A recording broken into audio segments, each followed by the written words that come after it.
built my granddaughter a workshop with my own 2 hands, and on the morning I hung the last cabinet door, the snow was still coming down sideways across Lake Simcoe. 41 years I'd been a finished carpenter in this part of Ontario, and I'll tell you something.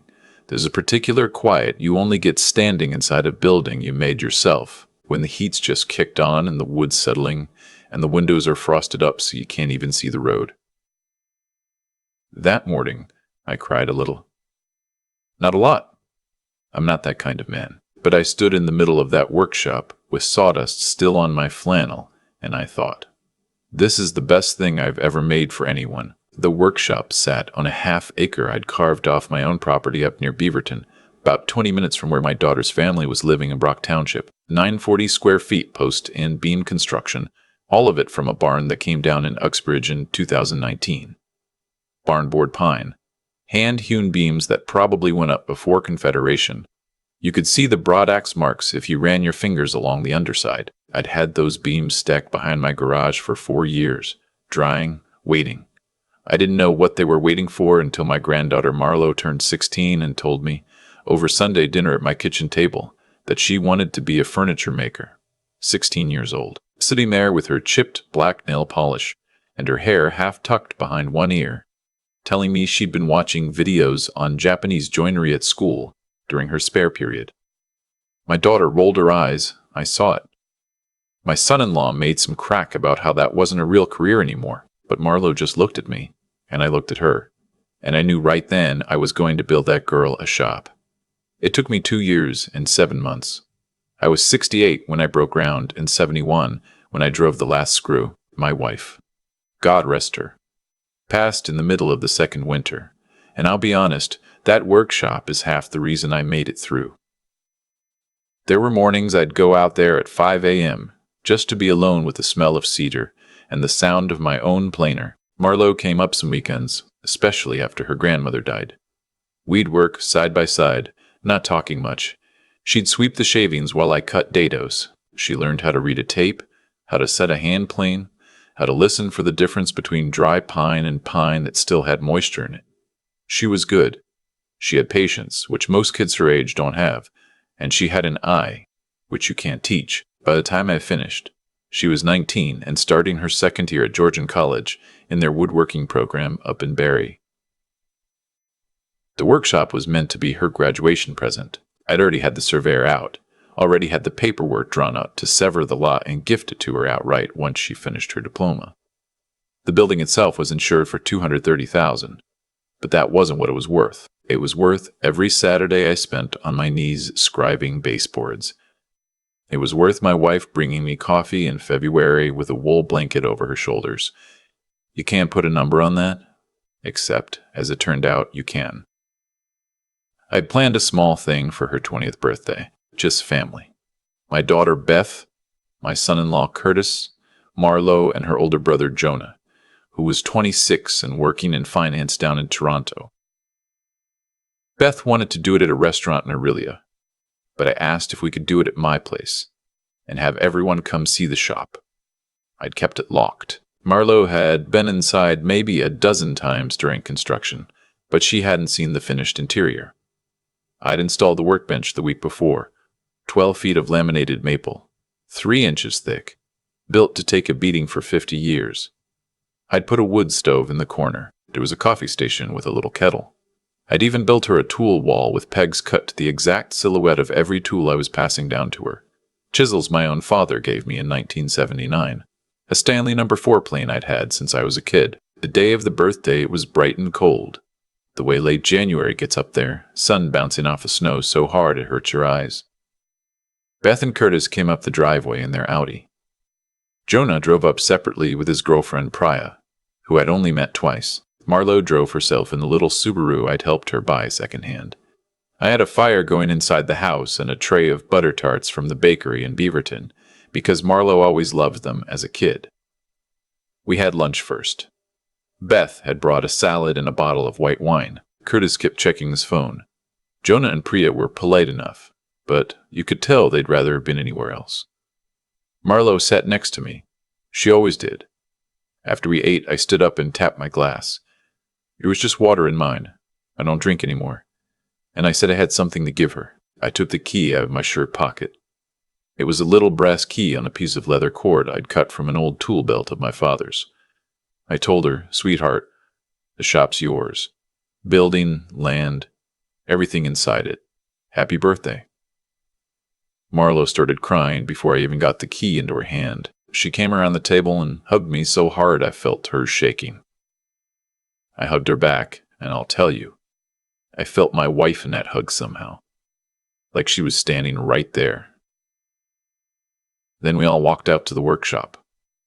I unlocked the door and stepped back to let Marlo go in first. She walked the perimeter slowly, touching things, running her hand along the workbench, looking up at the beams. She kept saying, "Grandpa," and starting to cry again and laughing through it. Priya was taking photos on her phone. Jonah stood by the door with his arms crossed. That's when Curtis spoke up, my son-in-law. Late 40s, started in commercial real estate in the early 2000s, did fine for himself, drives nicer cars than he can really afford. He looked around the workshop and he said, wow, this is really something." And I thought, okay, maybe he's coming around. Maybe he sees what this means. Then he said, structurally, of course, this is a shed, right? Like a really nice shed. But for what this acreage is worth, you might want to think about, the highest and best use. I didn't say anything. I was looking at Marlo, who had gone still.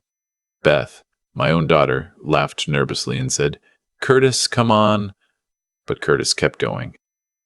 He had that thing some men get when they think they're being the smart one in the room. He said the property could probably support a 4-bedroom build, that the lake views from the back corner were actually exceptional, that with a proper architect and the right builder, you could be looking at a $1.6, $1.7 million custom home easy. He said the workshop was charming, but it was, and these are his exact words, I'll never forget them, a bit of a vanity project for an old craftsman.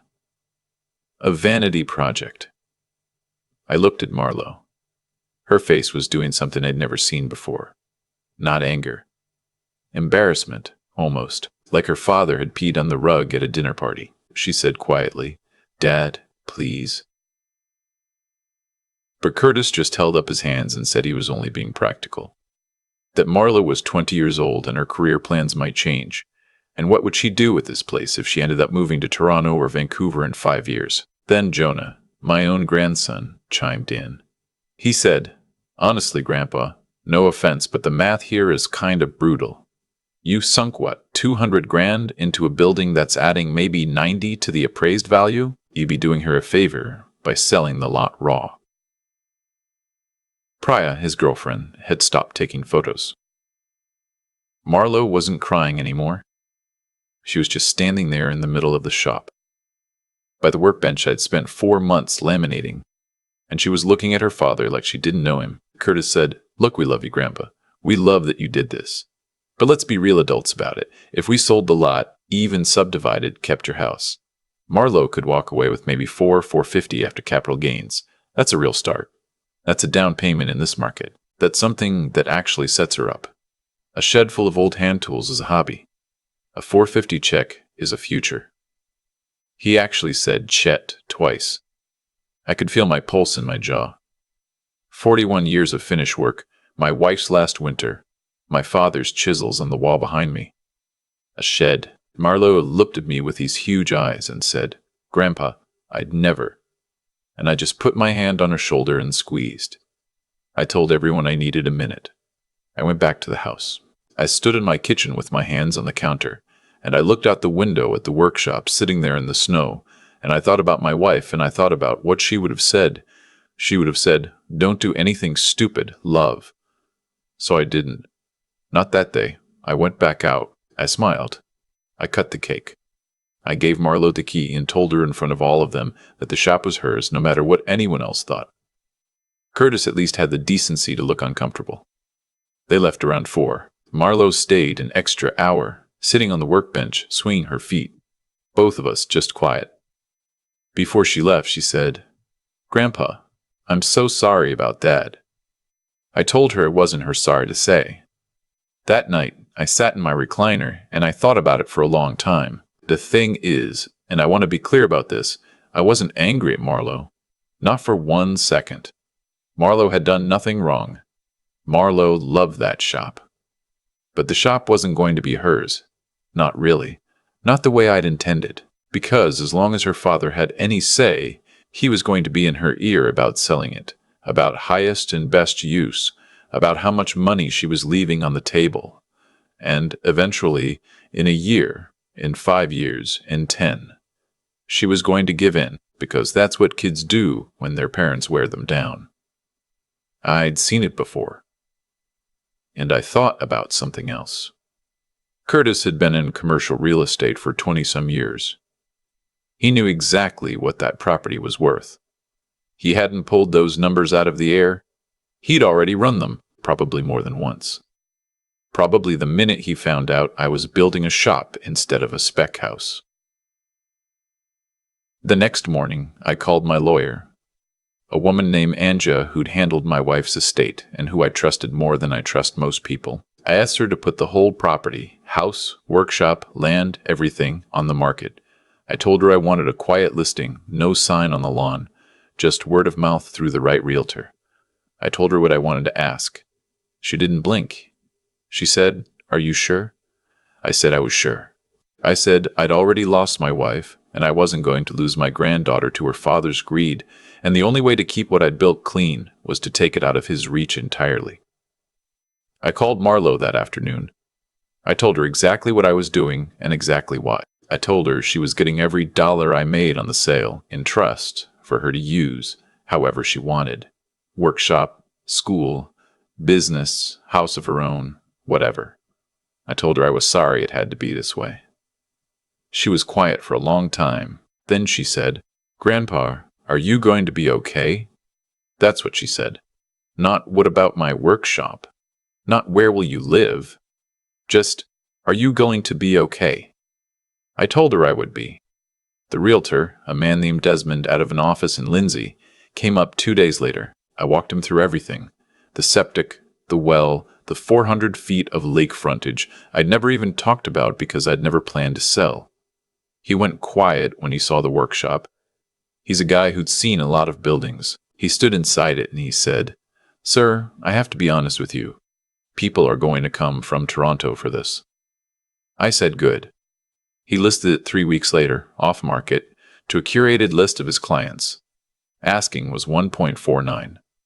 We had 3 offers in the first 8 days. The winning offer was a couple from Forest Hill, both surgeons who wanted a weekend property and who walked through that workshop and cried. Actually cried, because the wife's father had been a furniture maker in Poland and she said she wanted to keep the workshop exactly as it was, every tool, every peg, every chisel on the wall. They paid 1.53. After commissions and capital gains and the exemption on my principal residence, I cleared just over $1.2 million. $1,211,000 and change. I deposited the check on a Tuesday. Wednesday morning, I drove down to my lawyer's office and we set up the trust for Marlo. Every dollar. Hers, with my daughter and son-in-law specifically named as excluded from any access or oversight. Ever. Anche made sure of it. Then I called my daughter. That phone call. I've replayed it in my head about 1,000 times. Beth picked up on the second ring. I told her I'd sold the property. There was about 4 full seconds of silence. Then she said, "What property?" I said, "All of it. The house, the lot, the workshop." She started talking very fast. Where was I going to live? Why hadn't I told her? Was I sick? Was this a scam? Had someone taken advantage of me? I let her go for a while. Then I said, "Beth, I sold it to make sure your husband couldn't pressure your daughter into selling it later." That's when it got bad. Curtis got on the phone within about 90 seconds. There's no other word. He was unhinged. He was shouting about elder abuse, about cognitive decline, about how I had no right to make a unilateral financial decision without family consultation. He said the words power of attorney and capacity assessment in the same sentence. He said his lawyer would be in touch. He said I had betrayed my own family. He said, and this is the part I think about most, he said, you realize you've stolen from your own grandchildren. I almost laughed. I said, Curtis, every dollar is in trust for Marlo. Every single dollar. You couldn't touch it if you tried, and I know you'll try. He hung up on me. The lawyer's letter arrived a week later, a firm out of Toronto, expensive letterhead, threatening litigation on grounds of undue influence on the buyers, breach of fiduciary duty to family, and asking for a full accounting of the disposition of family assets. Anche wrote back the same afternoon. 2 pages. Cold and precise. She pointed out that the property had been mine, solely, free and clear, that no family member had any legal or equitable interest in it, that I had been declared of sound mind in a capacity assessment I had voluntarily completed 2 days before listing. Anche had insisted on that, smart woman, and that any further correspondence on the matter would be considered harassment. She invited their lawyer to advise his clients accordingly. Their lawyer must have advised them, because the second letter never came. What came instead was Beth at my new place, a 3-bedroom bungalow I'd bought in a 55-plus community outside Lindsay.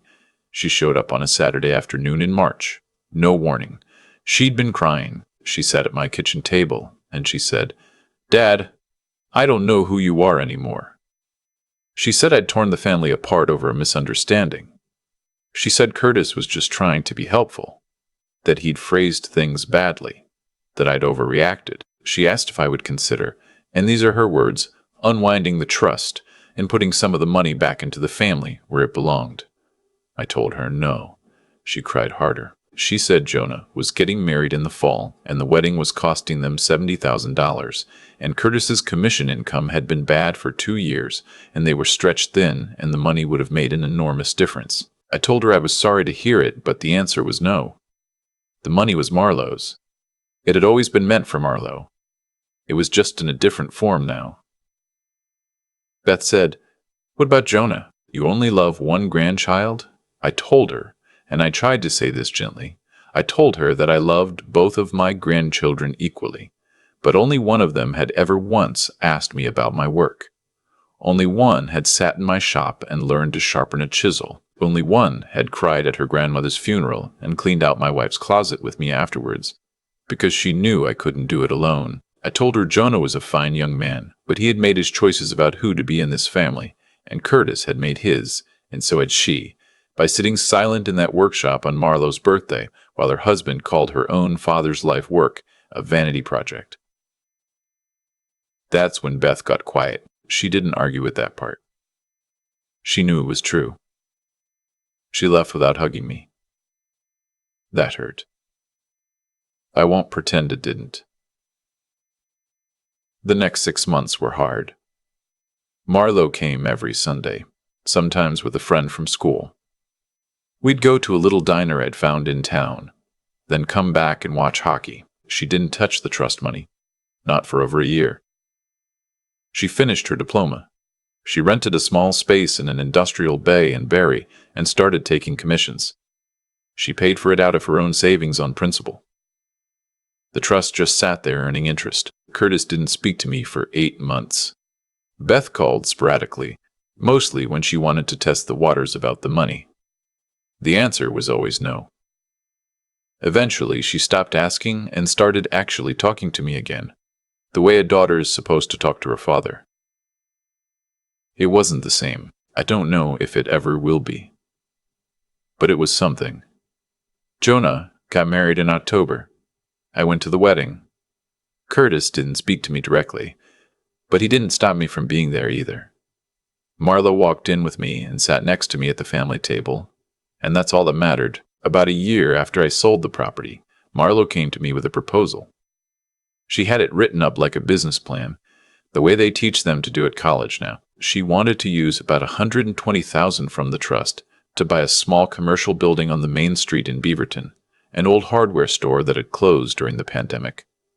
She wanted to convert it into a furniture shop and teaching studio. 2 days a week, she'd take students. The other days, she'd build commissions. She had projections, lease comparables, the whole thing. She'd done her homework. I helped her with the renovation. I was 72 by then and slower than I used to be, but I still knew my way around a saw. Rebuilt the workbenches together, 8 of them for students.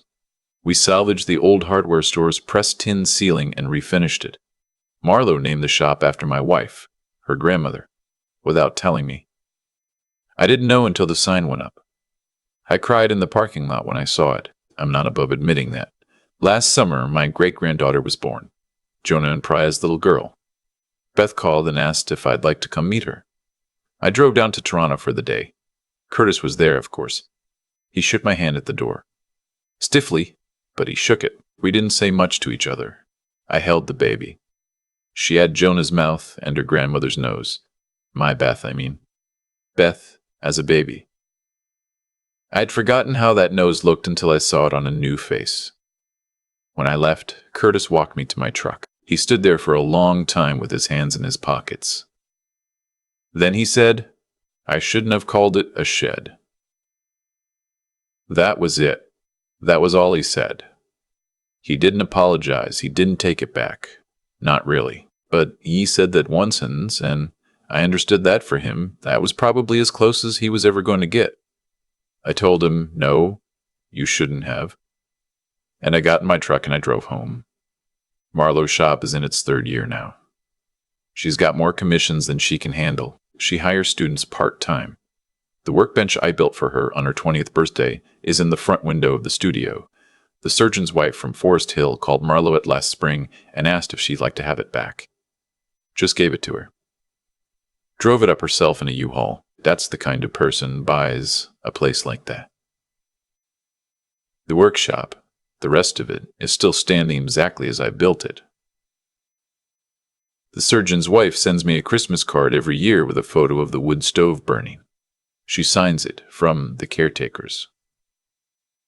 I'm 73 this winter. I live in a smaller house than the one I built my life in. I miss the lake. I miss my wife every single day, but I sleep at night, and I built that girl a workshop, and when my time comes, there's going to be a place on the main street in Beaverton with my wife's name on the door and my granddaughter's hands inside it, building things that will last past all of us. A vanity project. That's what he called it. It's the truest thing I ever made. I've thought about that birthday 1,000 times since, and I keep coming back to one thing.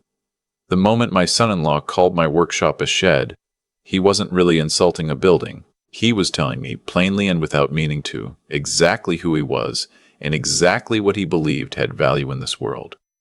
And once a man tells you that, you'd better listen.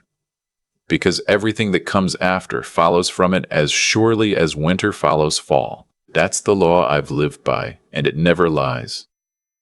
What we say comes from what we are, and what we do comes from what we say, and what we end up with at the end of our lives comes from what we've done. Curtis valued numbers on a page. So he ended up with numbers on a page, and not much else from me. Marlo valued the work of human hands, and the patience it takes to learn a craft, and the love that gets poured into a thing built slow. So she ended up with a workshop, and a trust, and a shop on the main street, with her grandmother's name above the door. The world gave each of them what they had asked for. I just held the door open. I think a lot of folks my age get bitter near the end. They feel cheated by their children, betrayed by changing times, sour about the world's drift away from the things they understood. I won't lie and say I never feel that pull, but I learned something through all this, and I'd offer it plain to anyone listening.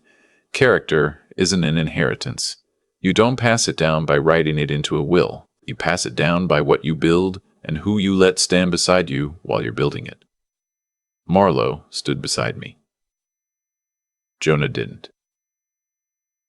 That was nobody's choice but theirs, and the consequences of that choice were not mine to soften. There were 3 things I had to find inside myself to get through that year, and I'd want my great-granddaughter to know them when she's older. The first was the moral spine to do what was right, even when it cost me my daughter's affection for a long while. The second was the wisdom to see clearly, to not confuse love with capitulation, to not mistake silence for peace. And the third was the plain stubbornness to keep going. To pick up the phone again when Beth was ready. To shake Curtis's hand at the door even when I didn't want to. To drive down and hold a baby who had her grandmother's nose, even when part of me wanted to stay angry forever. A man who builds with his own hands knows that nothing worth keeping comes out of a single afternoon. Houses settle. Wood moves. Joints loosen and need to be checked. Families are no different. I didn't fix everything.